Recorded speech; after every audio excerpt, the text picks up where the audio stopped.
तो दोस्तों the frog नाम की एक मूवी हमें अभी देखने को मिली है, जो कि लोगों द्वारा बड़ा पसंद किया जा रहा है इसे। इसकी IMDb रेटिंग 6.4 की है 10 में से, जो कि बहुत ही बढ़िया है। तो आज हम इसी मूवी के बारे में पूरी जानकारी आपको बताने वाले हैं, तो वीडियो को लाइक कर दे। अब इसके बारे में हम जानना चालू करते हैं। द फोर्ज 2024 की अमेरिकी क्रिश्चियन ड्रामा फिल्म है, जिसका निर्देशन एलेक्स केंड्रिक ने किया है और सहलेखन स्टीफन केंड्रिक ने किया है। वॉर रूम की स्पिन-ऑफ यह केंड्रिक भाइयों की नेवी फिल्म है और उनकी सहायक कंपनी केंड्रिक ब्रदर्स प्रोडक्शंस की छठी फिल्म है। उनकी शुरुआती 5 फिल्में शेरवुड पिक्चर्स के तहत बनाई गई थीं। इसमें Cameron Arnett, Priscilla Shirer, Aspen Kennedy, Karen Abercrombie, TC Stallings, BJ Arnett, Ken Bevel, Benjamin Watson, Jonathan Evans, Jerry Shirer और टॉमी वुडार्ड ने अभिनय किया है। यह फिल्म संयुक्त राज्य अमेरिका में 23 अगस्त 2024 को रिलीज हुई, जिसे आलोचकों और दर्शकों से सकारात्मक समीक्षा मिली और इसने $5 मिलियन के बजट के मुकाबले दुनिया भर में $37 मिलियन की कमाई की और सिनेमा स्कोर पर एलेक्स केंड्रिक का चौथा A+ प्राप्त किए। कथानक: इसाया राइट को अपने दोस्तों के साथ बास्केटबॉल और वीडियो गेम खेलना पसंद है। एक दिन वीडियो गेम खेलते समय उसकी मां सिंथिया अपने बेटे से किराने का सामान लाने में मदद करने के लिए कहती है, जिसे वह पहले तब तक नहीं सुन पाता जब तक उसका वीडियो गेम खत्म नहीं हो जाता है। उसकी मां चाहती है कि वह नौकरी करे क्योंकि उसने हाई स्कूल की पढ़ाई पूरी कर ली है, जिसका मतलब है कि उसने कॉलेज की पढ़ाई छोड़ दी है। इसाया नौकरी की तलाश में नहीं जाना चाहता, लेकिन सिंथिया उसे घर से बाहर निकालने की धमकी देती है। वह अगले दिन नौकरी की तलाश शुरू करता है। आखिरकार आवेदन भरने के लिए मूर फिटनेस में पहुंचता है। एक आदमी अंदर आता है और इसायार को बैठे हुए और फॉर्म भरते हुए देखता है और उससे पूछता है कि वह वहां क्यों है। इसायार उससे बात नहीं करना चाहता, लेकिन वह आदमी कंपनी का अध्यक्ष जोशुआ मूर निकलता है। इसायार आवेदन को फेंक देता है और गुस्से में जाने के लिए तैयार होता है, लेकिन जैसे ही वह जाता है, जोशुआ उसे रोकता है और इसायार को दोपहर के भोजन के लिए आमंत्रित करता है। वह उसे अपना व्यवसाय कार्ड देता है और उससे 3 सवाल पूछता है। उसे बताता है कि जब वह उनका जवाब देने के लिए तैयार हो जाए तो उसे कॉल करें। ढालना: कैमरून आर्नेट, जोशुआ मूर, प्रिसिला शिरर के रूप में, सिंथिया राइट, एलिजाबेथ की समान जुड़वां बहन, एलिजाबेथ जॉर्डन, सिंथिया की जुड़वां बहन, वॉर रूम में अपनी भूमिका दोहराते हुए, एस्पेन कैनेडी, इसाया राइट के रूप में सिंथिया का किशोर बेटा, Karen Abercrombie, Miss Clara Williams, War Room में अपनी भूमिका दोहराते हुए, TC Stallings, Tony Jordan, Elizabeth के पति, वॉर रूम से अपनी भूमिका दोहराते हुए, BJ Arnett, Janelle Moore, Joshua की पत्नी, केन बेवेल जेम्स के रूप में, बेंजामिन वॉटसन स्वयं के रूप में, जोनाथन इवांस जोनाथन के रूप में, जेरी शिरर वॉन के रूप में, टॉमी वुडार्ड बॉबी के रूप में, मैरियन एलैंड वांडा के रूप में। उत्पादन: नवंबर 2023 में यह पता चला कि एलेक्स केंड्रिक द्वारा निर्देशित द फोर्ज नामक एक ईसाई ड्रामा फिल्म ने जून से जुलाई तक अल्बानी, जॉर्जिया में प्रमुख फोटोग्राफी पूरी कर ली थी। Cameron Arnett, Priscilla Shirer, Aspen Kennedy, Karen Abercrombie, TC Stallings, BJ Arnett, Ken Bevel, Benjamin Watson, Jonathan Evans, Jerry Shirer और टॉमी वुडार्ड कलाकारों में शामिल है। मुक्त करना: द फोर्ज को सोनी पिक्चर्स रिलीजिंग द्वारा 23 अगस्त 2024 को वितरित किया गया था। 6. स्वागत। बॉक्स ऑफिस: संयुक्त राज्य अमेरिका और कनाडा में द फोर्ज को ब्लिंक ट्वाइस और द क्रो के साथ रिलीज किया गया था और अपने शुरुआती सप्ताहांत में 1818 सिनेमाघरों में दिखाया गया था। 7. फिल्म ने अपने पहले दिन $2.4 मिलियन कमाए, जिसमें गुरुवार रात के पूर्वावलोकन से $6 लाख शामिल थे। 1. ईयर बॉक्स ऑफिस पर 5वें स्थान पर रहते हुए $6.7 मिलियन से शुरू हुई। 8. फिल्म ने अपने दूसरे सप्ताहांत में $4.6 मिलियन कमान। 9. आलोचनात्मक प्रतिक्रिया: समीक्षा एग्रीगेटर वेबसाइट रॉटन टोमाटोज पर 12 आलोचकों की 67% समीक्षाएं सकारात्मक है, जिनकी औसत रेटिंग 6.4 है। 10. सिनेमा स्कोर द्वारा सर्वेक्षण किए गए दर्शकों ने द फोर्ज को A+ से F पैमाने पर A+ का दुर्लभ औसत ग्रेड दिया, जबकि पोस्टट्रैक ने फिल्म को 5 में से 5 सितारे दिए, जिसमें 88% ने कहा कि वे निश्चित रूप से इसकी सिफारिश करेंगे। अलेक्जेंडर केंड्रिक, जन्म 11 जून 1970, एक अमेरिकी पादरी, फिल्म लेखक, निर्माता, निर्देशक और अभिनेता है। एक उन्हें Facing the Giants, War Room, Overcomer, Courageous और फायरप्रूफ सहित उल्लेखनीय आस्था आधारित फिल्मों में निर्देशन और अभिनय के लिए जाना जाता है। वे उन फिल्म निर्देशकों में से एक है जिनकी 4 फिल्मों को सिनेमा स्कोर पर A+ ग्रेड मिला है। 2-3 केंड्रिक द्वारा निर्देशित फिल्मों ने दुनिया भर में सामूहिक रूप से $190 मिलियन से अधिक की कमाई की है। कैर दीवनी अलेक्जेंडर केंड्रिक का जन्म एथेंस, जॉर्जिया में लैरी और रोनविन केंड्रिक के 3 बेटों में से एक के रूप में हुआ था। वह स्मिर्ना, जीए में पले बैठ। उन्होंने केनेसो स्टेट यूनिवर्सिटी में संचार में अध्ययन किया और कला स्नातक की उपाधि प्राप्त की। New Orleans Baptist Theological Seminary में भाग लेने और मंत्रालय में नियुक्त होने से पहले केंड्रिक ने 2 रेडियो स्टेशनों के लिए एक ईसाई डीजे के रूप में काम किए। उन्होंने 4 साल तक मैरिएटा, जॉर्जिया में कॉलेज के छात्रों के लिए एक मंत्री के रूप में काम किए। 1999 से 2014 तक केंड्रिक अल्बानी, जॉर्जिया में शेरवुड बैप्टिस्ट चर्च में एक सहयोगी पादरी थे। 2002 में उन्होंने शेरवुड पिक्चर्स की स्थापना की, जो एक फिल्म बनाने वाली इकाई है जिसने flywheel 2003, facing the giants 2006, fireproof 2008 और करेजियस 2011 का निर्माण किए। 7 उन्होंने अपने भाई स्टीफन के साथ कई बेस्टसेलर पुस्तकों का सहलेखन किया है, जिसमें द लव डेयर भी शामिल है, जो the new York times paperback advice and miss best seller सूची में 131 सप्ताह तक दिखाई दी। 8 उनकी पुस्तकें द रेजोल्यूशन फॉर मेन और the battle plan for prayer फिर से अपने भाई के साथ न्यूयॉर्क टाइम्स बेस्ट सेलर सूची में भी दिखाई दी। 2013 में उन्होंने अपने भाई स्टीफन के साथ केंड्रिक ब्रदर्स प्रोडक्शंस की स्थापना की। 9 केंड्रिक की 5वीं फिल्म वॉर रूम संयुक्त राज्य अमेरिका में रिलीज के दूसरे सप्ताहांत में बॉक्स ऑफिस पर नंबर 1 रही। 8 मार्च 2018 को केंड्रिक बंदियों ने अपनी वेबसाइट के माध्यम से घोषणा की कि उनकी 6ठी फिल्म ओवरकमर पर काम चल रहा है और यह वयस्कों और छात्रों दोनों को प्रभावित करने वाले एक महत्वपूर्ण मुद्दे को उजागर करेगा। फिल्मांकन 2018 की गर्मियों में शुरू हुआ था और फिल्म को 23 अगस्त 2019 को सोनी पिक्चर्स द्वारा रिलीज किया गया था। 11-12 2019 के अंत में अगस्त में ओवरकमर की रिलीज के बाद एलेक्स और स्टीफन केंड्रिक ने घोषणा की कि वे 2020 की गर्मियों में अपनी अगली फिल्म की शूटिंग करेंगे। यह एक सच्ची कहानी पर आधारित होगी और केंड्रिक्स कार्यकारी निर्माता होंगे। 3 व्यक्तिगत जीवन एलेक्स केंड्रिक ने अपनी पत्नी क्रिस्टीना से विवाह किया और अल्बानी, जॉर्जिया चले गए, जहां उन्होंने शेरवुड बैप्टिस्ट चर्च में मीडिया के एसोसिएट पादरी के रूप में काम किए। एलेक्स और उनकी पत्नी के अब 6 बच्चे हैं। 13 फिल्मी करियर एक सर्वेक्षण पढ़ने पर कि फिल्में चर्चों की तुलना में अधिक प्रभावशाली हो गई है, केंड्रिक ने मुख्यधारा के अमेरिका में फिल्मों की धारणा को बदलने का लक्ष्य रखा है। 14 उन्होंने भाई स्टीफन केंड्रिक के साथ सहलेखन किया, शेरवुड पिक्चर्स द्वारा निर्मित सभी 4 फिल्मों में निर्देशन और अभिनय किए। उनकी दूसरी फिल्म फेसिंग द जायंट्स ने बॉक्स ऑफिस पर $10 मिलियन से अधिक की कमाई की। 15 फुटबॉल फीचर 2007 की सबसे अधिक बिकने वाली ईसाई डीवीडी बन गई। 16 उनकी तीसरी फिल्म फायरप्रूफ ने $33.5 मिलियन की कमाई की। 17 जिससे यह 2008 की सबसे अधिक कमाई करने वाली स्वतंत्र फिल्म बन गई। 18 इस परियोजना ने 2009 के San Antonio Independent Christian Film Festival में सर्वश्रेष्ठ फीचर।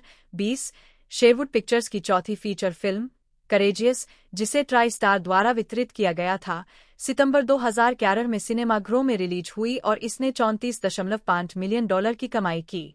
21 फिल्म ने 2012 San Antonio Independent Christian Film Festival में सर्वश्रेष्ठ फीचर फिल्म और जुबली पुरस्कार जीता। 22 साथ ही 2012 मूवी गाइड अवार्ड्स में एपिफेनी पुरस्कार जीता। 23 करेजियस केलव मूवी इम्पैक्ट अवार्ड 2013 में प्रस्तुत का पहला विजेता भी था और मूवी ऑफ द ईयर के लिए पहले डव अवार्ड 2013 में भी प्रस्तुत का विजेता था। केंड्रिक 2013 की फिल्म द लॉस्ट मेडलियन और 2014 की फिल्म मॉम्स नाइट आउट में भी दिखाई दिए। केंड्रिक भाइयों की 5वीं फिल्म वॉर रूम 28 अगस्त 2015 को संयुक्त राज्य अमेरिका के सिनेमाघरों में रिलीज हुई। यह उस परिवर्तनकारी भूमिका पर केंद्रित है जो प्रार्थना किसी व्यक्ति के जीवन में निभा सकती है। कलाकारों में न्यूयॉर्क टाइम्स की सबसे ज्यादा बिकने वाली लेखिका और बाइबल शिक्षिका प्रिसिला शिरर शामिल है, जो अपनी पहली फिल्म में एस, साथ ही TC Stallings, Alex Kendrick, comedian Michael Junior और करेन एबरक्रॉम्बी भी है। इसमें नवागंतुक एलेना पिट्स को डेनियल के रूप में पेश किया गया है और प्रसिद्ध बाइबल शिक्षिका और लेखिका बेथ मूर ने अपनी पहली अभिनय भूमिका में कैमियो किया है। प्रोविडेंट फिल्म्स और एफ्रम फिल्म्स ने केंड्रिक भाइयों के साथ मिलकर फिल्म को सिनेमाघरों में रिलीज किए। सोनी पिक्चर्स ने फिर से वितरण का काम संभाला। फिल्म समीक्षक फिल बोथराइट, जो बैप्टिस्ट प्रेस के स्तंभकार एस, ने केंड्रिक्स के बारे में कहा, किसी को यह आभास होता है कि यह उनका मंत्रालय है, जबकि साथ ही सिनेमाई कहानी कहने का नंबर एक नियम भी समझ में आता है, कहानी को पहले आना चाहिए। 25 फिल्म समीक्षक माइकल फाउस्ट ने केंड्रिक्स पर बैप्टिस्ट प्रेस फीचर में कहा, वे इस शैली के लुइस और क्लार्क रहे हैं। नहीं, वे आस्था पर आधारित फिल्में बनाने वाले पहले व्यक्ति नहीं थे, लेकिन उन्होंने इसे पहले आने वाले किसी भी व्यक्ति से बेहतर बनाया और हॉलीवुड ने इस पर ध्यान दिए। वे ऐसे अग्रणी थे जिन्होंने कम बजट में प्रथम श्रेणी की फिल्में बनाई, फाउस्ट ने कहा। इससे भी अधिक प्रभावशाली बात यह है कि केंड्रिक्स ने अपने शिल्प में सुधार जारी रखा है। वो रूम करेजियस से बेहतर था, जो फायरप्रूफ से बेहतर था, जो फेसिंग द जायंट्स से बेहतर था, जो फ्लाईव्हील से बेहतर था। याद रखें, वो रूम 2015 में अपने दूसरे सप्ताहांत में बॉक्स ऑफिस पर नंबर 1 फिल्म थी। यह एक ऐसी उपलब्धि है जिसे कई जाने-माने हॉलीवुड निर्देशक हासिल नहीं कर पाए हैं। केंड्रिक्स भी विनम्रता के आदर्श रहे हैं, जो अगली पीढ़ी के फिल्म निर्माताओं को आगे बढ़ाने में मदद करते हुए सारा श्रेय भगवान को देते हैं। पुस्तक कैरियर। फिल्म निर्माण के अलावा केंड्रिक ने अपनी फिल्मों के 5 उपन्यासों का सहलेखन किया है, जिनमें से अंतिम 4 बेस्ट सेलर बन गए। पहले 3 उनके भाई स्टीफन और उपन्यासकार एरिक विल्सन के साथ लिखे गए थे। चौथा उपन्यास करेजियस रैंडी अल्कोर्न के साथ लिखा गया था। 5वां उपन्यास फिल्म वॉर रूम के लिए क्रिस फेब्री के साथ लिखा गया था। द लवडेयर ने the New York times paperback advice and miss best seller सूची में 131 सप्ताह तक जगह बनाई। 26 2 बार नंबर 1 पर पहुंच। 27 द लवडेयर की 6 मिलियन से अधिक प्रतियां बिक चुकी है। 28 अक्टूबर 2011 में करेजियस के उपन्यास को the New York times best seller सूची में सूचीबद्ध किया गया था, साथ ही उनकी पुस्तक द रेजोल्यूशन फॉर मैन 29, जिसे उनके भाई स्टीफन के साथ लिखा गया था। केंड्रिक अपनी नवीनतम पुस्तक the battle plan for prayer, जो उन्होंने अपने भाई के साथ मिलकर लिखी थी, के साथ 2015 में पुनः न्यूयॉर्क टाइम्स बेस्ट सेलर सूची में पहुंचे। चार्ट Amazon.ca पर 7 नॉन फिक्शन कनाडाई 30 न्यूयॉर्क टाइम्स बेस्ट सेलर सूची में 2 बार एक स्थान पर 31 प्रिसिला शिरर, जन्म 31 दिसंबर 1974, एक अमेरिकी लेखिका, प्रेरक वक्ता, अभिनेत्री और ईसाई मीडिया व्यक्तित्व और प्रचारक है। उनके पिता डलास मेगाचर्च के पादरी टोनी इवांस है और उनके भाई प्रेरक वक्ता और पादरी जोनाथन इवांस और संगीतकार एंथनी इवांस है।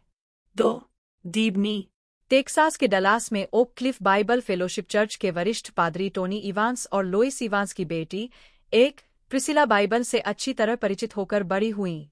ह्यूस्टन विश्वविद्यालय में एक नए छात्र के रूप में उन्होंने एक ईसाई रेडियो स्टेशन के साथ इंटर्नशिप की। जल्द ही श्रोता स्टेशन को कॉल कर रहे थे। प्रिसिला को उनके बाइबल अध्ययन समूहों और अन्य कार्यक्रमों में बोलने के लिए आमंत्रित कर रहे थे। जल्द ही उन्हें जिद जिगलर कॉरपोरेशन में एक साप्ताहिक बाइबल अध्ययन का नेतृत्व करने और फिर इसकी स्पीकर टीम में शामिल होने के लिए आमंत्रित किया गया। प्रिसिला ने CBS के लिए एक स्वतंत्र ठेकेदार के रूप में काम किया है और एक स्थानीय टेलीविजन शो की मेजबानी की है, लेकिन हाल ही में उन्होंने पूरी तरह से ईसाई मंत्रालय के अवसरों पर ध्यान केंद्रित किया है। वह प्रचारक रेव बिली ग्राहम की बेटी एनी ग्राहम लोट्स को मंत्रालय में अपना गुरु कहती है। साथ मिलकर शिरर्स ने गोइंग बियॉन्ड मिनिस्ट्रीज की स्थापना की, जो प्रिसिला की विशेषता वाला एक स्पीकिंग ब्यूरो है। 3 युवा लड़कों के माता-पिता शिरर्स मंत्रालय और पारिवारिक जिम्मेदारियों को साझा करते हैं, जबकि प्रिसिला पूर्णकालिक सेवा जारी रखती है। जेरी अपने शेड्यूल और गोइंग बियॉन्ड मिनिस्ट्रीज के अन्य व्यावसायिक पहलुओं का प्रबंधन करता है। 1 प्रिसिला दुनिया भर के चर्चों और अन्य कार्यक्रमों में बोलती है, जिनमें लाइफवे क्रिश्चियन रिसोर्सेज द्वारा प्रायोजित गोइंग बियॉन्ड कॉन्फ्रेंस और डीपर स्टिल 3 द इवेंट शामिल है, जहां वह बेथ मूर 4 और के आर्थर के साथ मंच साझा करती है। 5 उन्होंने कई किताबें भी लिखी है। 2 शिरर ने डंकनविले हाई स्कूल और डलास थियोलॉजिकल सेमिनरी से स्नातक की उपाधि प्राप्त की। 1. बाद में बाइबिल अध्ययन में मास्टर डिग्री अर्जित की। 6. 1993 में शिरर ह्यूस्टन विश्वविद्यालय में एक नए व्यक्ति थे। 2013 में Shirer 2013 Women of Faith Conference में एक वक्ता थी। 7. 2015 में शिरर ने केंड्रिक ब्रदर्स की फिल्म वॉर रूम में अपनी फिल्मी शुरुआत की। 1. अक्टूबर 2016 में द पोटर हाउस में God's Leading Ladies Life Enrichment Program की 10वीं सालगिरह के दौरान शिरर को आस्था की 4 प्रमुख महिलाओं में से एक के रूप में मान्यता दी गई थी। केन बेवेल एक पूर्व अमेरिकी मरीन कोर्प्स अधिकारी, पादरी और अभिनेता हैं, जिन्होंने 2008 की फिल्म फायरप्रूफ और 2011 की फिल्म करेजियस में सह-अभिनय किया था। 1. वह अल्बानी, जॉर्जिया में स्थित शेरवुड बैप्टिस्ट चर्च में कनेक्शन और स्थानीय मिशन पादरी के रूप में कार्य करते हैं। 2. फायरप्रूफ में बेवेल ने फायर फाइटर माइकल सिमंस का किरदार निभाया है। 3. 4. और करेजियस में पुलिस अधिकारी नाथन हेस का किरदार निभाया है। Filmography: Fireproof 2008, Michael Simmons. साहसी 2011, Nathan Hayes. The Forge 2024, James. Benjamin Seth Watson 1. 18 दिसंबर 1980 को जन्मे एक अमेरिकी पूर्व पेशेवर फुटबॉल खिलाड़ी है जो नेशनल फुटबॉल लीग (NFL) में एक तंग अंत थे। उन्होंने क्लीवलैंड ब्राउन, बाल्टीमोर रेवेंस और न्यू ऑरलियंस सन्यासी के लिए NFL में भी खेला है। प्रारंभिक जीवन: वॉटसन का जन्म नॉर्फॉक, वर्जीनिया में हुआ था। ट्रैक और फील्ड में वॉटसन एक असाधारण धावक थे जिन्होंने 200 मीटर में 22.37 सेकंड और 400 मीटर में 50.03 सेकंड का व्यक्तिगत सर्वश्रेष्ठ समय दर्ज किए। 2. कॉलेज कैरियर: वाटसन ने जॉर्जिया विश्वविद्यालय में स्थानांतरित करने से पहले ट्यूक विश्वविद्यालय में फुटबॉल खेला, जहां उन्होंने जॉर्जिया में 3 सत्रों में वित्त में पढ़ाई की। कॉलेज के आंकड़े: मौसम प्राप्त RAC गव औसत TD 1999 893 11.61, 2001 11 187 17.01, 2002 31 341 11.03, 2003 23 324 14.12, आजीविका 73 945 12.97। पेशेवर कैरियर: पूर्व ड्राफ्ट: वॉटसन ने NFL कंबाइन में भाग लिया और सभी कंबाइन और पोजिशनल ड्रिल्स को पूरा किए। उन्होंने वंडरलिग टेस्ट में 48 अंक बनाए, जो लीग के इतिहास में किसी भी खिलाड़ी का तीसरा सर्वोच्च स्कोर है। 3. 18 मार्च 2004 को वॉटसन ने जॉर्जिया के प्रो डे में भाग लिया, लेकिन अपने कंबाइन नंबरों पर खड़े रहने का विकल्प चुना और केवल पोजिशनल ड्रिल्स और 40 यार्ड डैश का प्रदर्शन किए। प्रत्येक टीम के टीम प्रतिनिधियों और स्काउट्स ने भाग लिया, जिसमें मुख्य कोच माइक शेरमैन, पैकर्स और बुच डेविस, ब्राउन्स शामिल थे। उनके समग्र प्रदर्शन ने स्काउट्स को प्रभावित किया और ड्राफ्ट में शीर्ष टाइट एंड के रूप में उनकी स्थिति को मजबूत किए। आकार: प्री ड्राफ्ट प्रक्रिया के समापन पर वॉटसन को NFL ड्राफ्ट विशेषज्ञों और स्काउट्स द्वारा दूसरे दौर की पिक के लिए पेश किया। फर्म फिल्में एक अमेरिकी स्वतंत्र ईसाई फिल्म स्टूडियो का निर्माण, विपणन और विश्वास आधारित फिल्मों का अधिग्रहण करती है। फिल्मोग्राफी: अफर्म फिल्म्स द्वारा निर्मित और वितरित फिल्मों की सूची निम्नलिखित है। शीर्षक: बजट, बॉक्स ऑफिस, वर्ष, संदर्भ। अग्निरोधक $5 लाख, 33.5 मिलियन $, 2008 4 5। हची, एक कुत्ते की कहानी, $16 मिलियन, 46.7 मिलियन $, 2010। अनुग्रह कार्ड, $2 लाख, 2.4 मिलियन $, 2011। आत्मा भुगतान, $18 मिलियन, 47.1 मिलियन $। साहसी, $2 मिलियन, 35.2 मिलियन $। जाम्बेजिया में रोमांच, $173 मिलियन, 20 मिलियन $, 34.4 मिलियन $, 2012। शेष NA 2.3 मिलियन $, 2014। माताओं की रात बाहर, $5 मिलियन, 10.5 मिलियन $। जब खेल ऊंचा खड़ा हो, $15 मिलियन, 30.1 मिलियन $। युद्ध कक्ष, $3 मिलियन, 74 मिलियन $, 2015। उठी पंख, $20 मिलियन, 46.3 मिलियन $, 2016। स्वर्ग से चमत्कार, $13 मिलियन, 73.8 मिलियन $। सभी सन्यासी, $2 मिलियन, 5.9 मिलियन $, 2017। तारा, $20 मिलियन, 62.8 मिलियन $। पॉल मसीह का प्रेरित, $5 मिलियन, 25.5 मिलियन $, 2018। विजेता $5 मिलियन 37.9 मिलियन 2019। मुझे पिता दिखाओ NA $1.9 मिलियन 2021। बिद George Foreman $32 million 3.7 million 2023। Bethlehem की यात्रा $6 मिलियन 7.8 मिलियन। भट्टी $5 मिलियन 35.4 मिलियन 2024। योग $131 मिलियन 565.6 मिलियन। यह भी देखे। जेनर 8 एक्सियन एंटरटेनमेंट। शिखर कित्र, Provident Films, Kingdom Studios, Higher Studios, 5 और 2 चित्र, Fox Faith, Hope Studios, Kendrick Brothers, Light Workers Media, चमत्कार channel, Reverence Gospel Media, Sherwood Pictures, Great American Media. संदर्भ। केंड्रिक ब्रदर्स अल्बानी, जॉर्जिया, संयुक्त राज्य अमेरिका में स्थित एक अमेरिकी इवेंजेलिकल ईसाई फिल्म निर्माण कंपनी है। इतिहास। केंड्रिक ब्रदर्स की स्थापना 2013 में अल्बानी, जॉर्जिया में एलेक्स केंड्रिक, स्टीफन केंड्रिक और शैनन केंड्रिक द्वारा की गई थी, जो शेरवुड पिक्चर्स के फिल्म निर्माता हैं। 1. Flywheel, facing the giants, fireproof और करेजियस सहित शेरवुड पिक्चर्स के साथ कई तेजी से सफल आस्था आधारित फिल्में रिलीज करने के बाद केंड्रिक ब्रदर्स का गठन एक प्रोडक्शन कंपनी के रूप में शेरवुड से आगे कदम बढ़ाने और अपने फिल्म निर्माण मंत्रालय का विस्तार करने के लिए किया गया था। 2. नई कंपनी ने बाद में War Room, 3. Overcomer, 4. Show Me the Father, Courageous Legacy, Live Mark और द फोर्ज रिलीज किए।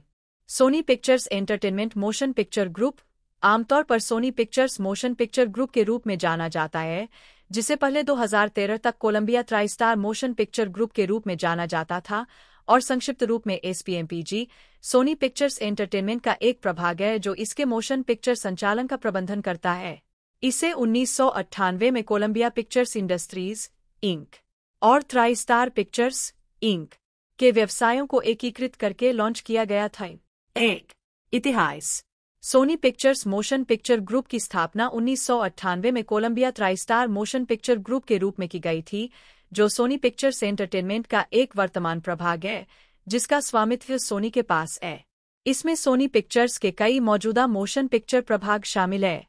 उस समय इसके प्रभाग Columbia Pictures, TriStar Pictures, Triumph Films, Sony Pictures Classics और सोनी पिक्चर्स रिलीजिंग थे। 8 दिसंबर 1998 को SPE ने अपने पूर्व एनिमेशन और टेलीविजन डिवीजन स्क्रीन जेम्स को सोनी पिक्चर्स एंटरटेनमेंट के Colombia TriStar Motion Picture Group के एक फिल्म डिवीजन के रूप में पुनर्जीवित किया, जिसने अपने निगमन के बाद से दशकों तक अपनी मूल कंपनियों के लिए कई अलग-अलग उद्देश्यों की पूर्ति की है। 2002 में कोलंबिया ट्राइस्टार टेलीविजन का नाम बदलकर सोनी पिक्चर्स टेलीविजन कर दिया गया। Columbia TriStar Home Entertainment, Columbia TriStar Motion Picture Group और कोलंबिया ट्राइस्टार मार्केटिंग ग्रुप, जिनके नाम में कोलंबिया ट्राइस्टार ब्रांड था, शेष बची 3 कंपनियां थीं। कोलंबिया ट्राइस्टार होम एंटरटेनमेंट और कोलंबिया ट्राइस्टार फिल्म डिस्ट्रीब्यूटर्स 2004 और 2005 में सोनी पिक्चर्स होम एंटरटेनमेंट और सोनी पिक्चर्स रिलीजिंग इंटरनेशनल बन गए और Columbia TriStar Motion Picture group अपने नाम में कोलंबिया ट्राइस्टार ब्रांड नाम का उपयोग करने वाली सोनी पिक्चर्स एंटरटेनमेंट की दूसरी सबसे आखिरी सहायक कंपनी बन गई। 2013 में सोनी पिक्चर्स एंटरटेनमेंट और 20वीं सेंचुरी फॉक्स के पूर्व चेयरमैन थॉमस रोथमैन के संयुक्त उद्यम के रूप में ट्राइस्टार प्रोडक्शंस को लॉन्च किया गया था। 3. अक्टूबर 2013 में सोनी पिक्चर्स ने अपने मोशन पिक्चर समूह का नाम बदलकर Sony Pictures Motion Picture Group रख दिए। सोनी पिक्चर्स एनिमेशन और सोनी पिक्चर्स इमेजवर्क्स को सोनी पिक्चर्स डिजिटल से उसके मोशन पिक्चर समूह में स्थानांतरित कर दिया गया। 2005 तक Columbia TriStar Film Distributors International के नाम से जाना जाता था। अंतर्राष्ट्रीय व्यवस्था। Sony Pictures Releasing International Corporation लोगों का उपयोग 2005 से किया जा रहा है। पूर्व Colombia TriStar Film Distributors international 1988 से 1991, Colombia TriStar Film Distributors international 1991 से 2005। कंपनी प्रकार विभाजन। उद्योग गतिशील तस्वीरें। स्थापित 21 दिसंबर 1988, 35 साल पहले। मुख्यालय 10,202 West Washington Boulevard, Culver City, California, संयुक्त राज्य अमेरिका। सेवाएं। अंतर्राष्ट्रीय फिल्म वितरण, विपणन, माता पिता Sony Pictures release. Website sonypictures.com।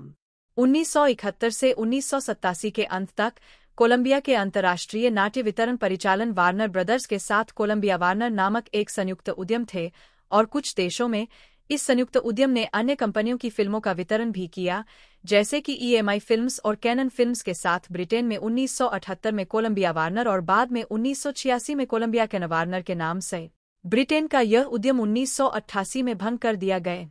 Australia में, जो 1975 से 1996 तक था, 20वीं सेंचुरी फॉक्स और कोलंबिया पिक्चर्स ने एक गठबंधन बनाया कि वे ऑस्ट्रेलियाई बाजार के लिए फिल्में वितरित करेंगे।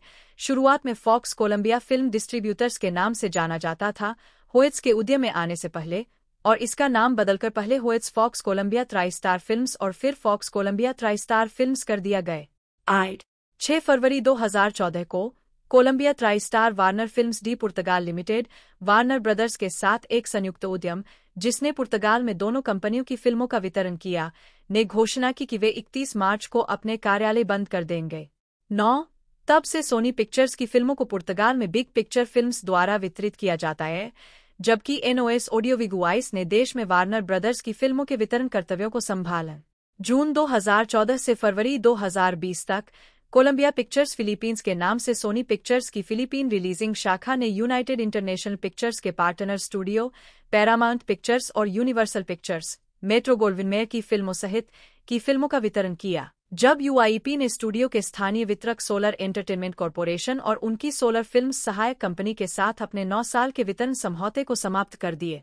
यूनिवर्सल द्वारा बनाई गई फिल्मों का फिलीपीन वितरण जनवरी 2020 तक चला, जब अक्टूबर 2021 में वितरण वार्नर ब्रदर्स 1990 से 2000 तक UIP के पूर्व स्थानीय वितरक को वापस कर दिया गया, जबकि अधिकांश फोकस फीचर्स शीर्षक एक स्टार्टअप ऑनलाइन वितरण कंपनी अपस्ट्रीम के माध्यम से जारी किए जाते हैं। इटली में सोनी पिक्चर्स की फिल्मों का थिएटर वितरण 2011 से 2023 तक वार्नर ब्रदर्स द्वारा संभाला गया था। इसका एक उल्लेखनीय उदाहरण call me by your name है, जहां वार्नर ब्रदर्स ने इतालवी थिएटर वितरण को संभाला। हालांकि सोनी लेबल का अभी भी उपयोग किया जा रहा है, जबकि होम वीडियो वितरण सोनी के माध्यम से ही हुआ। 2023 में ईगल पिक्चर्स ने देश में सोनी की फिल्मों के थिएटर वितरण का काम संभाला।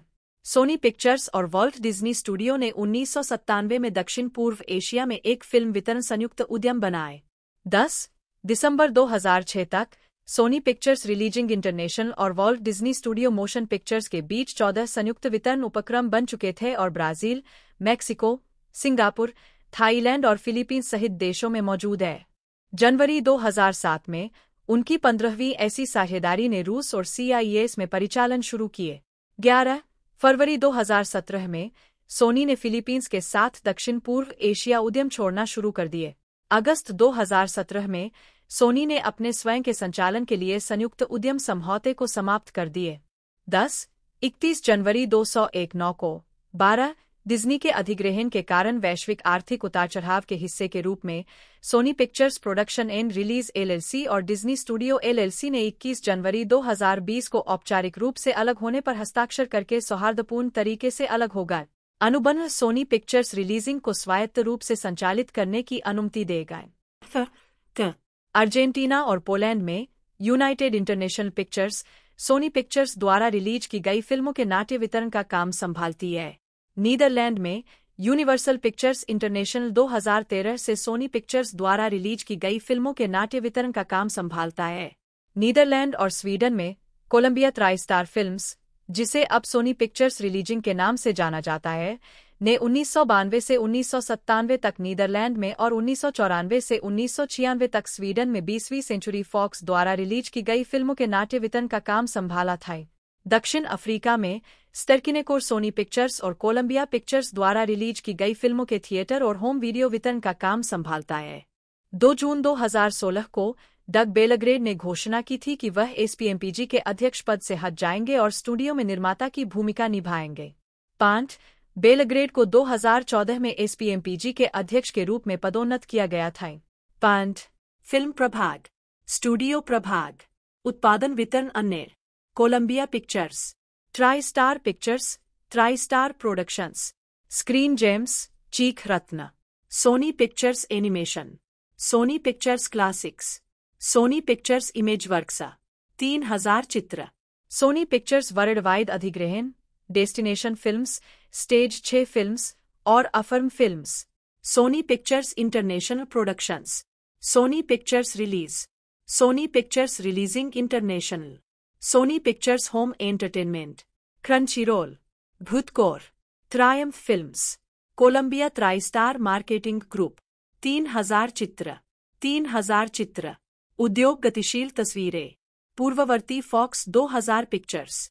स्थापित 2019, 5 साल पहले। प्रमुख लोगों एलिजाबेथ गैबलर, अध्यक्ष।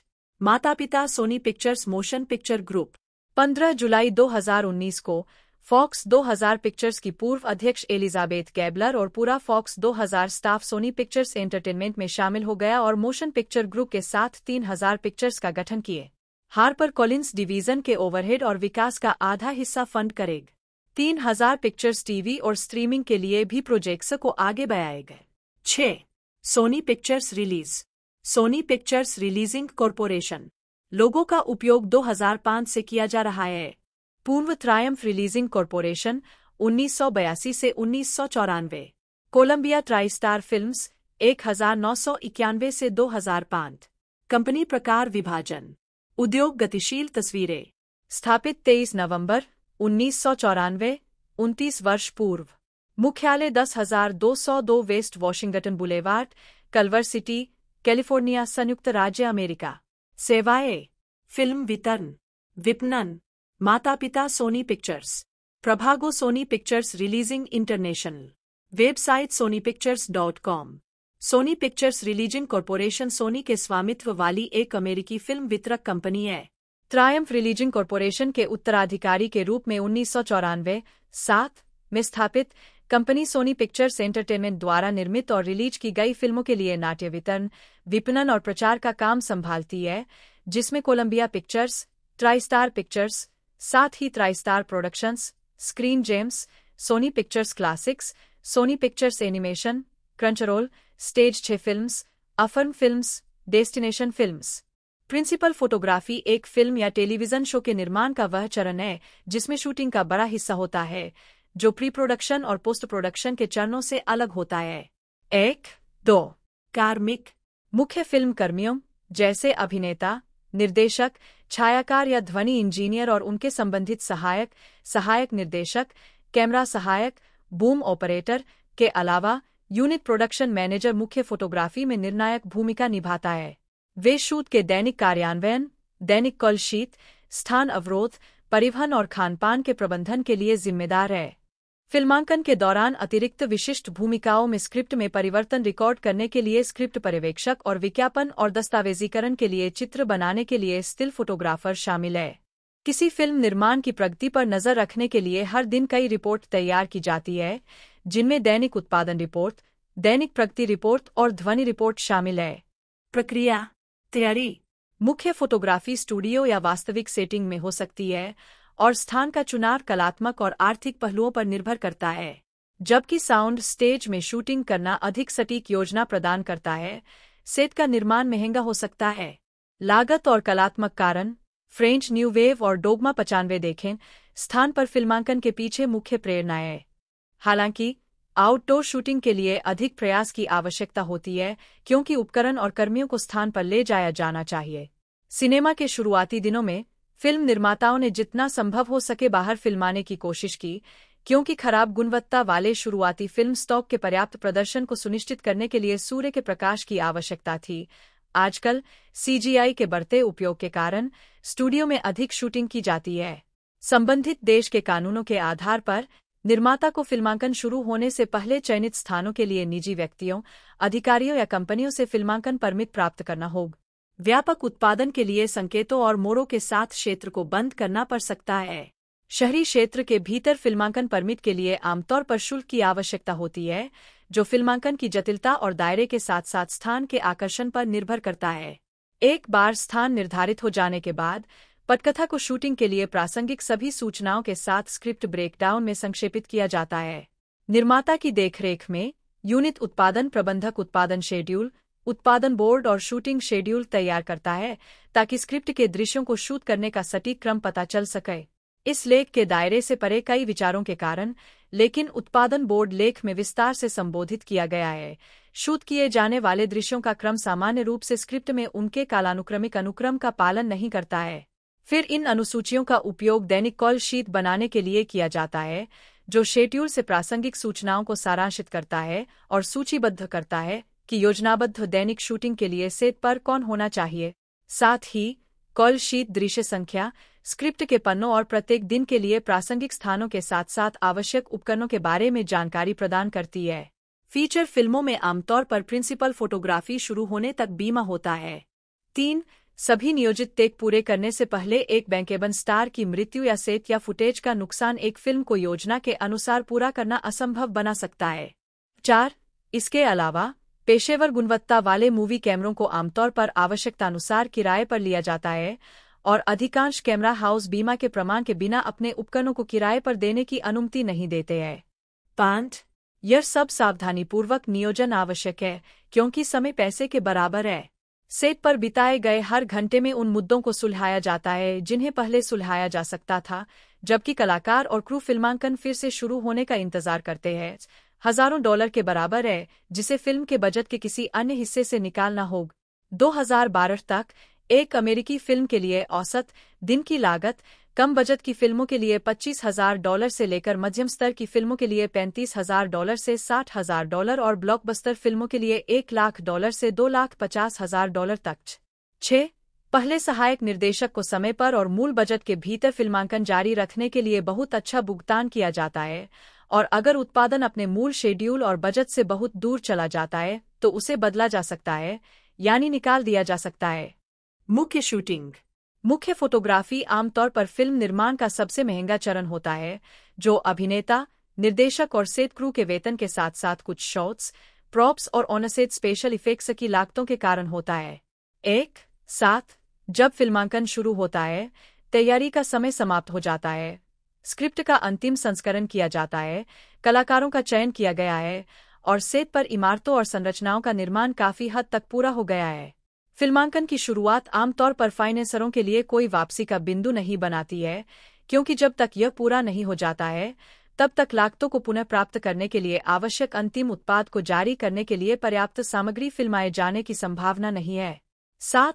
हालांकि प्री प्रोडक्शन चरण के दौरान किसी फिल्म का ग्रीन लाइट स्टेटस खोना आम बात है। उदाहरण के लिए, जब एक आवश्यक कलाकार बाहर हो जाता है या अप्रत्याशित रूप से मर जाता है या कोई घोटाला स्टूडियो या अभिनेता को घेर लेता है। किसी टेक को शूट करने से ठीक पहले कैमरे, लाइट और साउंड के साथ सीन का अभ्यास किया जाता है। ज्यादातर अमेरिकी प्रोडक्शन एक खास प्रक्रिया का पालन करते हैं। सहायक निर्देशक एडी सभी को सूचित करने के लिए पिक्चर तैयार है कहता है कि पेक रिकॉर्ड होने वाला है, और फिर सभी चुप हो जाओ। जब सभी शूट करने के लिए तैयार हो जाते हैं तो एडी रोल साउंड, यदि पेक में ध्वनि शामिल है, कहता है, और प्रोडक्शन साउंड मिक्सर अपने उपकरण शुरू कर देगा, टेक की जानकारी का मौखिक स्लेट रिकॉर्ड करेगा, और जब वे तैयार हो जाएंगे तो ध्वनि गति या केवल गति की घोषणा करेगा। एडी रोल कैमरा कहता है, जिसका उत्तर कैमरा ऑपरेटर द्वारा गति द्वारा दिया जाता है जब कैमरा रिकॉर्ड हो जाता है।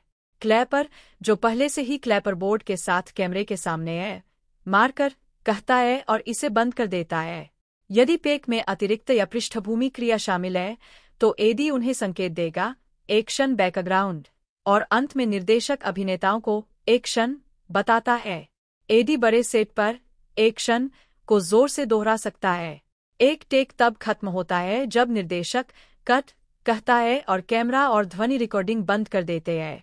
यह अनुष्ठान स्थान पर सामान्य एकाग्रता में मदद करता है और दृश्य की तैयारी के बजाय केवल दृश्य को रिकॉर्ड करके लागत बचाने की अनुमति देता है। प्रत्येक शॉट को तब तक दोहराया जाता है जब तक कि निर्देशक उससे संतुष्ट न हो जाए।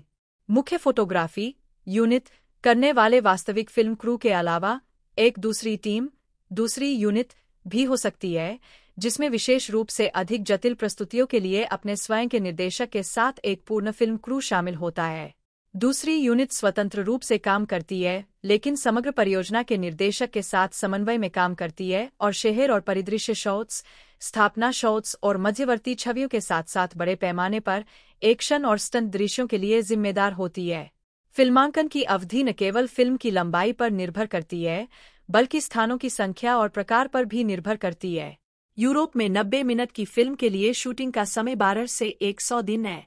यूएसए में फिल्म प्रोजेक्ट के आधार पर 15 से 20, 40 से 50 या बड़े प्रोडक्शन के लिए 80 से 100 दिनों का शूटिंग समय स्टूडियो प्रोडक्शन के लिए आधार के रूप में उपयोग किया जाता है। हालांकि अन्य देशों में शूटिंग में काफी अधिक समय लगता है। रिकॉर्डिंग और उसके बाद की शूटिंग में ब्रेक के कारण, जिनकी गणना करना मुश्किल है, मुख्य फोटोग्राफी आमतौर पर वास्तव में आवश्यक से अधिक समय तक नियोजित की जाती है। एक बार जब कोई फिल्म मुख्य फोटोग्राफी पूरी कर लेती है, तो कहा जाता है कि उसकी शूटिंग पूरी हो गई है और जश्न मनाने के लिए रैप पार्टी का आयोजन किया जा सकता है। पोस्ट प्रोडक्शन के दौरान यह स्पष्ट हो सकता है कि कुछ शॉट या सीक्वेंस गायब या अधूरे हैं और फिल्म को पूरा करने के लिए उनकी आवश्यकता है, या यह कि कोई विशेष दृश्य अपेक्षा के अनुसार नहीं चल रहा है, या किसी कलाकार को पूरी तरह से बदलने की आवश्यकता है। इन परिस्थितियों में अतिरिक्त सामग्री को शूट करना पड़ सकता है। जांच करना। एनालॉग कैमरों का उपयोग करते समय शूटिंग के एक दिन से एक्सपोज्ड फोटोग्राफिक फिल्म को रात भर के लिए विकास के लिए फोटोग्राफिक प्रोसेसिंग लैब में ले जाया जाता है और फिर विकसित कच्चे फुटेज को निर्देशक, सिनेमेटोग्राफर और निर्माता द्वारा अगले दिन देखा जाता है, ताकि यह निर्धारित किया जा सके कि फिर से शूटिंग की आवश्यकता है या नहीं। डिजिटल कैमरों के साथ तथाकथित डेलीज को रिकॉर्ड किए जाने के तुरंत बाद देखा जा सकता है। यदि सामग्री अपर्याप्त या दोषपूर्ण साबित होती है, तो शूटिंग के दिन, डिजिटल या देखने के दिन, एनालॉग फिर से शूट किया जाएगा। कभी-कभी मुख्य फोटोग्राफी पूरी होने के बाद अतिरिक्त शूटिंग की आवश्यकता होती है, क्योंकि पहले से लिए गए शॉट बाद में अनुपयोगी हो जाते हैं या अतिरिक्त शॉट्स की आवश्यकता होती है।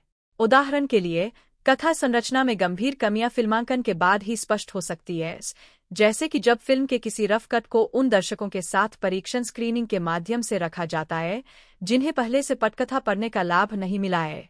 फिर से शूटिंग के अन्य कारण प्रोडक्शन कंपनी की फिल्म को अधिक व्यावसायिक रूप से आकर्षक बनाने की इच्छा, या उन अभिनेताओं को बदलना हो सकता है जिनके प्रदर्शन में कमी थी या जो फिल्म के कथानक या स्वर में महत्वपूर्ण संशोधनों के बाद अब परियोजना के लिए उपयुक्त नहीं है।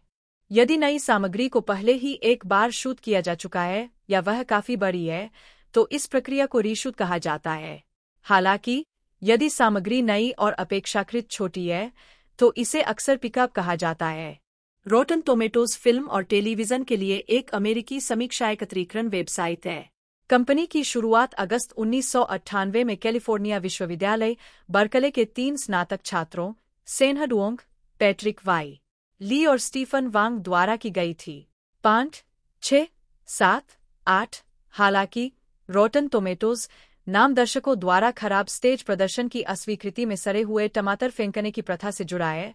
डुओंग, ली और वांग से नाम के लिए प्रत्यक्ष प्रेरणा 1992 की कनाडाई फिल्म लियोलो के एक समान दृश्य से आई थी। 9 जनवरी 2010 से रॉटन टोमाटोज का स्वामित्व फ्लिक्सस्टर के पास है, जिसे बदले में 2011 में वार्नर ब्रदर्स ने अधिग्रहित कर लिया था। फरवरी 2016 में रॉटन टोमाटोज और इसकी मूल साइट फ्लिक्सस्टर को कॉमकास्ट की फैंडेंगो टिकटिंग कंपनी को बेच दिया गया था।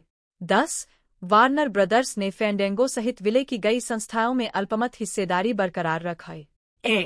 यह साइट फिल्म देखने वालों के बीच प्रभावशाली है, जिनमें से 1/3 का कहना है कि वे अमेरिका में सिनेमा जाने से पहले इससे सलाह लेते हैं। 11 समीक्षाओं को सरल बनाने के लिए इसकी आलोचना की गई है। उन्हें ताजा बनाम खराब द्वंद्व में समतल कर दिया गया है। 12, 13 अन्य युक्तियों के अलावा आलोचकों के अनुकूल होने के लिए शुरुआती स्क्रीनिंग को सीमित करके स्टूडियो के लिए हेरफेर करना आसान होने के लिए भी इसकी आलोचना की गई है। 12 इतिहास। फैंडेंगो का मुख्यालय बेवर्ली हिल्स में है। रॉटेन टोमेटोज का गृहस्थान ब्रिस्बेन, कैलिफोर्निया में। पूर्व आईजीएन मुख्यालय 2004 से 2010। आईजीएन स्वामित्व के दौरान रॉटन टोमाटोज का घर। रॉटन टोमाटोज को 12 अगस्त 1998 को सेनह डुओंग द्वारा एक खाली समय परियोजना के रूप में लॉन्च किया गया था। 14 रॉटन टोमाटोज बनाने में उनका उद्देश्य एक ऐसी साइट बनाना था जहां लोग अमेरिका में विभिन्न प्रकार के आलोचकों की समीक्षाओं तक पहुंच प्राप्त कर सकें। 15 जैकी चैन के प्रशंसक के रूप में डुओंग को चैन की हांगकांग की सभी एक्शन फिल्मों की समीक्षाओं को एकत्र करने के बाद वेबसाइट बनाने की प्रेरणा मिली क्योंकि वे संयुक्त राज्य अमेरिका में रिलीज हो रही थी। वेबसाइट के निर्माण के लिए उत्प्रेरक रश ऑवर 1998 था, जो चैन की पहली प्रमुख हॉलीवुड क्रॉसओवर थी, जिसे मूल रूप से अगस्त 1998 में रिलीज करने की योजना थी। डुओंग ने 2 सप्ताह में वेबसाइट को कोड किया और साइट उसी महीने लाइव हो गई, लेकिन रश ओवर की रिलीज सितंबर 1998 तक टाल दी गई। 16-17 पहली गैरचैन हॉलीवुड फिल्म जिसकी समीक्षा रॉटन टोमाटोज पर प्रदर्शित की गई थी वह थी your friends and neighbours 1998। Website को तुरंत सफलता मिली। नेटस्केप, याहू और यूएसए टुडे ने इसके लॉन्च के पहले सप्ताह में ही इसका उल्लेख किया। परिणामस्वरूप इसने 600 से 1000 दैनिक अद्वितीय आगंतुकों को आकर्षित किए। डुओंग ने यूनिवर्सिटी ऑफ कैलिफोर्निया बर्कले के सहपाठियों पैट्रिक वाई ली और स्टीफन वांग के साथ मिलकर काम किया, जो बर्कले, कैलिफोर्निया स्थित web design firm design reactor में उनके पूर्व साझेदार थे, ताकि रॉटन टोमाटोज को पूर्णकालिक आधार पर आगे बढ़ाया जा सके। उन्होंने आधिकारिक तौर पर 1 अप्रैल 2000 को इसे लॉन्च किए। 19 जून 2004 में IGN एंटरटेनमेंट ने एक अज्ञात राशि के लिए रॉटन टोमाटोज का अधिग्रहण किए। 20 सितंबर 2005 में IGN को न्यूज कॉर्प के फॉक्स इंटरैक्टिव मीडिया ने खरीद लिए। 21 जनवरी 2010 में IGN ने वेबसाइट को फ्लिक्सस्टर को बेच दिए। 22 कंपनियों के अनुसार दोनों कंपनियों की संयुक्त पहुंच सभी अलग अलग प्लेटफार्मों पर एक महीने में 30 मिलियन अद्वितीय आगंतुकों की है। 23 2011 में वार्नर ब्रदर्स ने रॉटन टोमाटोज का अधिग्रहण किए। डुओंग ने यूनिवर्सिटी ऑफ कैलिफोर्निया बर्कले के सहपाठियों पैट्रिक वाई ली और स्टीफन वांग के साथ मिलकर काम किया, जो बर्कले, कैलिफोर्निया स्थित web design firm design reactor में उनके पूर्व साझेदार थे, ताकि रॉटन टोमाटोज को पूर्णकालिक आधार पर आगे बढ़ाया जा सके। उन्होंने आधिकारिक तौर पर 1 अप्रैल 2000 को इसे लॉन्च किए। 19 जून 2004 में IGN एंटरटेनमेंट ने एक अज्ञात राशि के लिए रॉटन टोमाटोज का अधिग्रहण किए।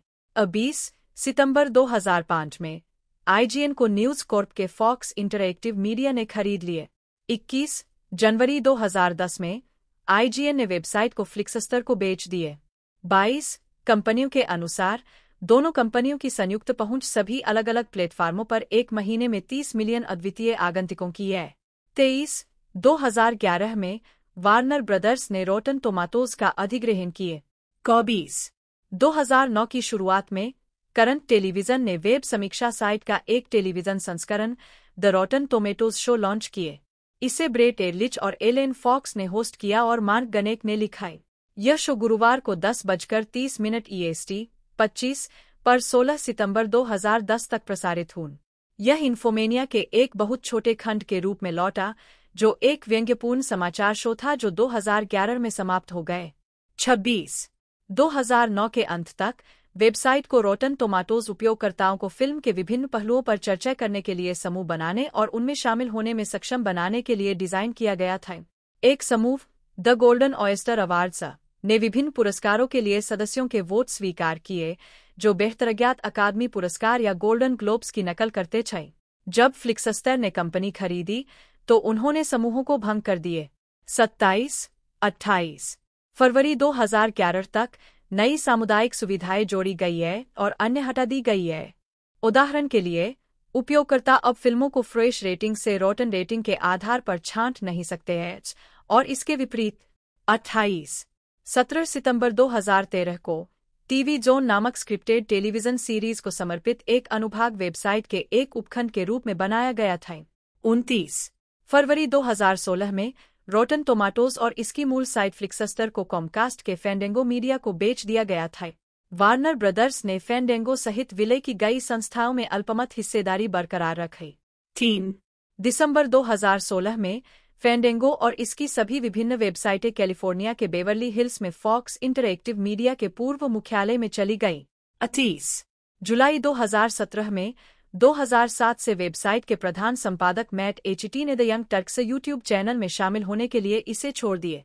1 नवंबर 2017 को साइट ने फेसबुक पर एक नई वेब सीरीज सी इट्स की पिट लॉन्च की, जिसे जैकलीन कोली और सेगुन ओडुओलोवू ने होस्ट किए। 32 मार्च 2018 में साइट ने साउथ बाय साउथवेस्ट में 19 वर्षों में पहली बार अपने नए डिजाइन, आइकन और लोगो की घोषणा की। 19 मई 2020 को रॉटन टोमाटोज ने वेब श्रेणी में मनोरंजन के लिए 2020 वेबी पीपल्स वॉयस अवार्ड जीताए। 31 फरवरी 2021 में रॉटन टोमाटोज स्टाफ ने अपने उत्पाद ब्लॉग पर एक प्रविष्टि की, जिसमें साइट पर कई डिजाइन परिवर्तनों की घोषणा की गई। 35 पृष्ठ के शीर्ष पर प्रत्येक फिल्म के स्कोर बॉक्स में अब उसका रिलीज वर्ष, शैली और रन टाइम भी शामिल होगा, जिसमें जल्द ही MPA रेटिंग भी जोड़ी जाएगी। रेटिंग की संख्या समूहों में दिखाई जाएगी। आसान विजुअलाइजेशन के लिए 50+ से 250,000+ रेटिंग तक। आलोचकों और दर्शकों के लिंक रेटिंग के नीचे शामिल है। 35 टोमाटोमीटर स्कोर या ऑडियंस स्कोर पर क्लिक करके उपयोगकर्ता स्कोर विवरण जानकारी तक पहुंच सकते हैं, जैसे कि ताज़ा और सड़े हुए समीक्षाओं की संख्या, औसत रेटिंग और शीर्ष आलोचकों का स्कोर।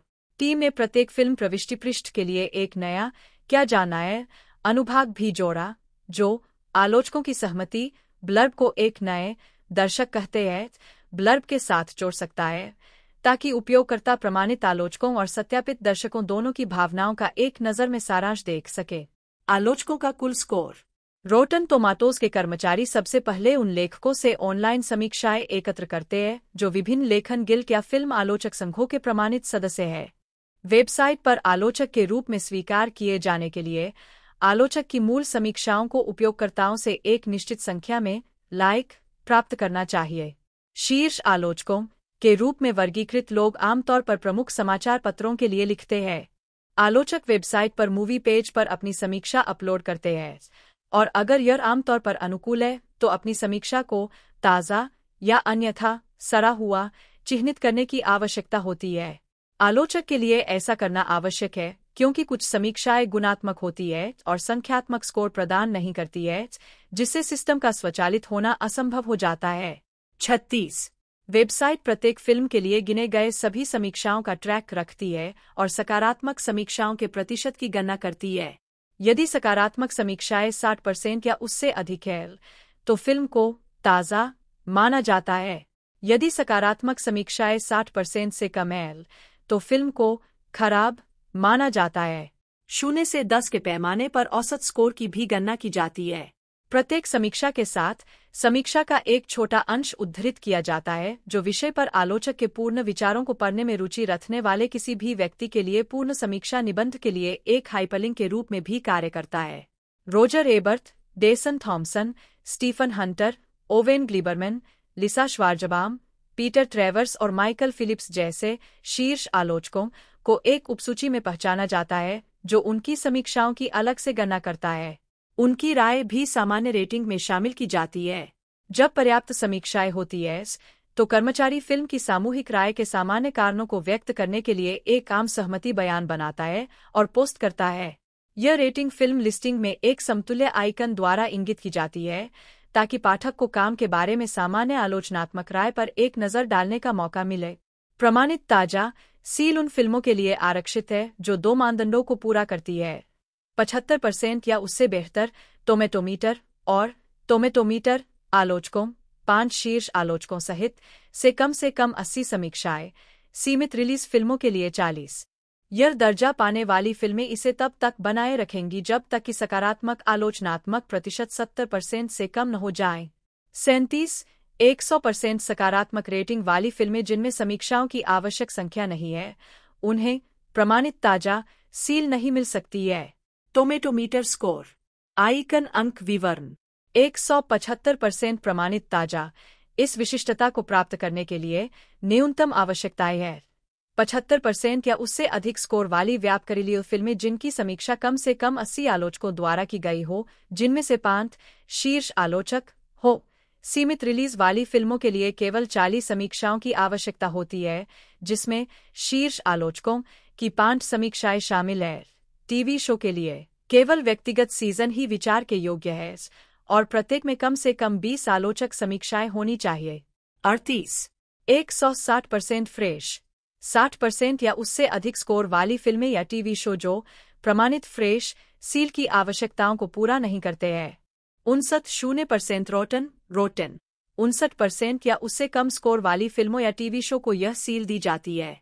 जब कोई फिल्म या टीवी शो प्रमाणित फ्रेश की आवश्यकताओं को पूरा करता है तो उसे स्वचालित रूप से सील नहीं दी जाती है। टोमेटोमीटर स्कोर सुसंगत होना चाहिए और महत्वपूर्ण रूप से विचलित होने की संभावना नहीं होनी चाहिए इससे पहले कि इसे इस तरह से चिह्नित किया जाए। एक बार प्रमाणित होने के बाद यदि किसी फिल्म का स्कोर गिरता है और लगातार 70% से नीचे रहता है तो वह अपना प्रमाणित फ्रेश पदनाम खो देती है। 38 गोल्डन टोमेटो पुरस्कार 2000 में रोटन टोमाटोज ने वेबसाइट की रेटिंग प्रणाली के अनुसार वर्ष की सर्वश्रेष्ठ समीक्षा वाली फिल्मों को सम्मानित करने के लिए आरटी अवार्ड्स की घोषणा की। 39 बाद में पुरस्कारों का नाम बदलकर गोल्डन टोमेटो अवार्ड्स कर दिया गए। 40 नामांकित और विजेताओं की घोषणा वेबसाइट पर की जाती है, हालांकि कोई वास्तविक पुरस्कार समारोह नहीं होता है। प्रत्येक फिल्म में एक उपयोगकर्ता औसत होता है जो पंजीकृत उपयोगकर्ताओं के प्रतिशत की गणना करता है जिन्होंने फिल्म को 5 सितारा पैमाने पर सकारात्मक रेटिंग दी है, जो मान्यता प्राप्त आलोचकों की समीक्षाओं की गणना के समान है। 24 मई 2019 को रोटन टोमाटोज ने एक सत्यापित रेटिंग प्रणाली शुरू की जो पहले की प्रणाली की जगह लेगी, जहां उपयोगकर्ताओं को रेटिंग सबमिट करने के लिए केवल पंजीकरण करना आवश्यक था। इसलिए खाता बनाने के अलावा उपयोगकर्ताओं को रोटन टोमाटोज की मूल कंपनी टिकटिंग कंपनी फैंडेंगो मीडिया के माध्यम से अपनी टिकट खरीद को सत्यापित करना होगा। जबकि उपयोगकर्ता अभी भी बिना सत्यापन के समीक्षा छोड़ सकते हैं, वे समीक्षाएं टोमाटोमीटर के बगल में प्रदर्शित औसत दर्शक स्कोर के लिए जिम्मेदार नहीं होंगे। 41 21 अगस्त 2024 को रोटन टोमाटोज ने अपने दर्शकों के स्कोर को पॉपकॉर्नोमीटर के रूप में पुनर्ब्रांडेड किया और एक नया सत्यापित हॉट बैज पेश किए। यह पदनाम केवल उन फिल्मों को दिया जाता है जो उन उपयोगकर्ताओं के बीच 90% या उससे अधिक के दर्शक स्कोर तक पहुंच गई है जिन्हें रोटन टोमाटोज ने फैंडेंगो के माध्यम से फिल्म के लिए टिकट खरीदने के रूप में सत्यापित किया है। 43 रोटन टोमाटोज के एक प्रतिनिधि ने कहा कि उनका लक्ष्य भविष्य में उन उपयोगकर्ताओं के लिए अन्य सेवाएं शामिल करना है जो फैंडेंगो का उपयोग नहीं करते हैं। 44 इसके निर्माण के बाद सत्यापित हॉट बैज को 200 से अधिक फिल्मों पर पूर्वव्यापी रूप से स्थापित किया गया था, जिन्होंने मई 2019 में रोटन टोमाटोज की सत्यापित दर्शक रेटिंग के लॉन्च के बाद से 90% या उससे अधिक का सत्यापित दर्शक स्कोर हासिल किया था। पता करने के लिए क्या 2017 की film Jumanji Welcome to the Jungle के लिए रोटेन टोमेटोज एंट्री पेज के लिए क्या जानना है। अनुभाग का उदाहरण फरवरी 2021 में प्रत्येक फिल्म प्रविष्टि के लिए एक नया क्या जानना है अनुभाग बनाया गया था जिसमें आलोचकों की सहमति और एक नया दर्शक कहते हैं ब्लब्स को मिलाया गया था ताकि उपयोगकर्ताओं को आलोचकों और दर्शकों द्वारा अनुभव की गई फिल्म की सामान्य भावनाओं का एक नज़र में सारांश दिया जा सके। 35 फरवरी 2021 से पहले पर्याप्त प्रमाणित आलोचकों द्वारा समीक्षाएं प्रस्तुत करने के बाद प्रत्येक प्रविष्टि के लिए केवल आलोचकों की सहमति ब्लर्ब पोस्ट किया गया था। 46 जब दर्शक कहते हैं ब्लर्ब्स जोड़े गए तो रोटन टोमाटोज ने शुरुआत में उन्हें केवल नई फिल्मों और महत्वपूर्ण दर्शक रेटिंग वाली फिल्मों के लिए शामिल किया, लेकिन सुझाव दिया कि वे बाद में उन्हें पुरानी फिल्मों के लिए भी जोड़ सकते हैं। 39 आलोचकों की सहमति बटा दर्शकों का कहना है। प्रत्येक फिल्म में आलोचकों की समीक्षाओं का संक्षिप्त सारांश होता है जिसे क्रिटिकल कंसेंसस कहा जाता है, जिसका उपयोग उस प्रविष्टि के टोमेटोमीटर एग्रीगेट स्कोर में किया जाता है। ये साइट के लिए लंबे समय से लेखक रहे जेफ गिल्स द्वारा लिखे गए हैं। अपडेट की आवश्यकता है। 13 फरवरी 2021 में रोटन टोमेटोज ने आलोचकों की सहमति के समान एक दर्शक कहते हैं अनुभाग जोड़ा। यह पंजीकृत उपयोगकर्ताओं द्वारा नोट की गई समीक्षाओं को संक्षिप्त विवरण में सारांशित करता है। रोटन टोमेटोज के कर्मचारियों ने नोट किया कि किसी भी फिल्म के लिए यदि कोई बाहरी कारक जैसे विवाद या फिल्म की भावनाओं को प्रभावित करने वाले मुद्दे हैं तो वे उपयोगकर्ताओं को उनके देखने के विकल्पों के बारे में सबसे प्रासंगिक जानकारी देने के लिए दर्शक कहते हैं अनुभाग में इसका समाधान कर सकते हैं। 29 स्थानीयकृत संस्करण यूनाइटेड किंगडम भारत और ऑस्ट्रेलिया में उपलब्ध साइट के स्थानीयकृत संस्करण फैंडेंगो द्वारा रोटन टोमाटोज के अधिग्रहण के बाद बंद कर दिए गए थे। साइट का मैक्सिकन संस्करण टोमाटादोस एस अभी भी सक्रिय है। API रोटन टोमेटोज एपीआई आलोचकों और दर्शकों की रेटिंग और समीक्षाओं तक सीमित पहुंच प्रदान करता है, जिससे डेवलपर्स को अन्य वेबसाइटों पर रोटन टोमेटोज डेटा शामिल करने की अनुमति मिलती है। यह मुफ्त सेवा केवल यूएस में उपयोग के लिए है, अन्यत्र उपयोग के लिए अनुमति की आवश्यकता होती है। 2022 तक एपीआई पहुंच केवल अनुमोदित डेवलपर्स तक ही सीमित है, जिन्हें आवेदन प्रक्रिया से प्रभार। प्रमुख हॉलीवुड स्टूडियो रोटन टोमाटोज को अपने मार्केटिंग के लिए एक संभावित खतरे के रूप में देखने लगे हैं। 2017 में कई ब्लॉकबस्टर फिल्में जैसे Pirates of the Caribbean, Dead Men Tell No Tales, Baywatch और द ममी को क्रमशः $90 मिलियन, $50 मिलियन और $45 मिलियन की सकल प्राप्तियों के साथ खुलने का अनुमान था, लेकिन वे $62.6 मिलियन, $23.1 मिलियन और $31.6 मिलियन के साथ शुरू हुई। रोटन टोमाटोज, जिसने क्रमशः फिल्मों को 30%, 19% और 16% का स्कोर दिया, उन्हें कम आंकने के लिए दोषी ठहराया गए। उसी गर्मियों में वंडर वूमन और स्पाइडरमैन होमकमिंग दोनों 92% जैसी फिल्मों ने उच्च स्कोर प्राप्त किए और अपनी 100+ मिलियन ट्रैकिंग के साथ उम्मीदों पर खरी उतरी या उनसे आगे निकल गई। 49, 50, 51 इस चिंता के परिणामस्वरूप 20वीं सेंचुरी फॉक्स ने 2015 में रोटन टोमाटोज और बॉक्स ऑफिस शीर्षक से एक अध्ययन करवाया, जिसमें कहा गया कि सोशल मीडिया के साथ मिलकर वेबसाइट फिल्म व्यवसाय के लिए एक गंभीर जटिलता बनने जा रही है। रोटन टोमाटोज और तेजी से फैलने वाली वर्ड ऑफ माउथ की शक्ति और भी मजबूत हो। कई मिलेनियल और यहां तक कि जेन एक्सर्स अब इंटरनेट के जरिए की जाने वाली हर खरीदारी की जांच करते हैं, चाहे वह रेस्तरां, वीडियो गेम, मेकअप, उपभोक्ता इलेक्ट्रॉनिक्स या फिल्में हो। जैसे जैसे वे बड़े होते जाते हैं और कुल फिल्म देखने वालों में उनकी हिस्सेदारी और भी बढ़ जाती है, इस व्यवहार में बदलाव की संभावना नहीं है। 52 अन्य स्टूडियो ने इस विषय पर कई अध्ययन करवाए हैं, जिसमें उन्होंने पाया कि 7/10 लोगों ने कहा कि अगर रोटन टोमाटोज का स्कोर 25% से कम होता तो वे फिल्म देखने में कम दिलचस्पी लेते, और यह साइट 25 और उससे कम उम्र के लोगों पर सबसे ज्यादा प्रभाव डालती है। 51 स्कोर ऑनलाइन सर्वव्यापकता के उस स्तर पर पहुंच गए हैं जिसे फिल्म कंपनियों ने खतरनाक पाया है। उदाहरण के लिए, समीक्षा की गई फिल्मों के लिए स्कोर नियमित रूप से गूगल खोज परिणामों में पोस्ट किए जाते हैं।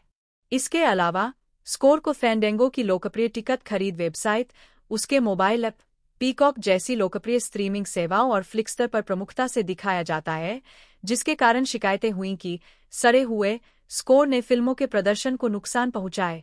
53 दूसरों ने तर्क दिया है कि अगर रोटन टोमेटोज खराब स्कोर बनाता है तो फिल्म निर्माता और स्टूडियो को सिर्फ खुद को ही दोषी मानना चाहिए, क्योंकि यह फिल्म समीक्षकों के बीच खराब स्वागत को दर्शाता है। जैसा कि एक स्वतंत्र फिल्म वितरक विपणन कार्यकारी ने कहा, मेरे लिए यह एक हास्यास्पद तर्क है कि रोटन टोमेटोज समस्या है। एक अच्छी फिल्म बनाओ। 56 कॉमस्कोर के पॉल डेरगाराबेडिये ने भी इसी तरह की टिप्पणी की। उन्होंने कहा, स्टूडियो के लिए रोटन टोमेटोज इफेक्ट से निपटने का सबसे अच्छा तरीका बेहतर फिल्में बनाना है, सीधा और सरल। 51 कुछ स्टूडियो ने प्रीसेल्स और ओपनिंग वीकेंड नंबरों को प्रभावित करने वाली फिल्म की रिलीज से पहले खराब समीक्षाओं की प्रतिक्रिया में प्रारंभिक समीक्षक स्क्रीनिंग को प्रतिबंधित या रद्द करने का सुझाव दिया है। 50 जुलाई 2017 में सोनी ने अपनी रिलीज से पहले गुरुवार को दोपहर तक द इमोजी मूवी के लिए समीक्षक समीक्षाओं को प्रतिबंधित कर दिए। फिल्म 9% रेटिंग, पहले 25 समीक्षाओं के बाद 0% सहित के साथ समाप्त हुई, लेकिन फिर भी अनुमानों के बराबर $24 मिलियन से खुली। वर्ल्डवाइड मार्केटिंग एंड डिस्ट्रीब्यूशन के सोनी पिक्चर्स के अध्यक्ष जोश ग्रीनस्टीन ने कहा, द इमोजी मूवी 18 साल से कम उम्र के लोगों के लिए बनाई गई थी, इसलिए हम फिल्म को अपना सर्वश्रेष्ठ मौका देना चाहते थे। 8% से कम स्कोर के साथ अन्य कौन सी व्यापक रिलीज $20 मिलियन से ऊपर खुली है? मुझे नहीं लगता कि एक भी है। स्टार विल फेरेल के करियर का सबसे निचला स्तर। 51 वह विपणन रणनीति उल्टी पड़ सकती है, और इसने रोजर एबर्ट जैसे प्रभावशाली आलोचकों की मुखर घृणा को आकर्षित किया, जो एट द मूवीज पर the waging finger of shame जैसे इशारों के साथ इस तरह के कदमों की निंदा करने के लिए प्रवृत्त थे।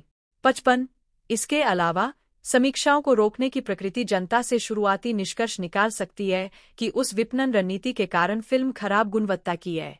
26 फरवरी 2019 को कई फिल्मों, खासकर कैप्टन मार्वल और स्टार वार्स द रायो ऑफ स्काईवॉकर के लिए उपयोगकर्ता समीक्षाओं की समन्वित बमबारी से संबंधित मुद्दों के जवाब में उनकी रिलीज से पहले साइट ने घोषणा की कि उपयोगकर्ता समीक्षाएं अब तब तक स्वीकार नहीं की जाएंगी जब तक कि कोई फिल्म सार्वजनिक रूप से रिलीज न हो जाए।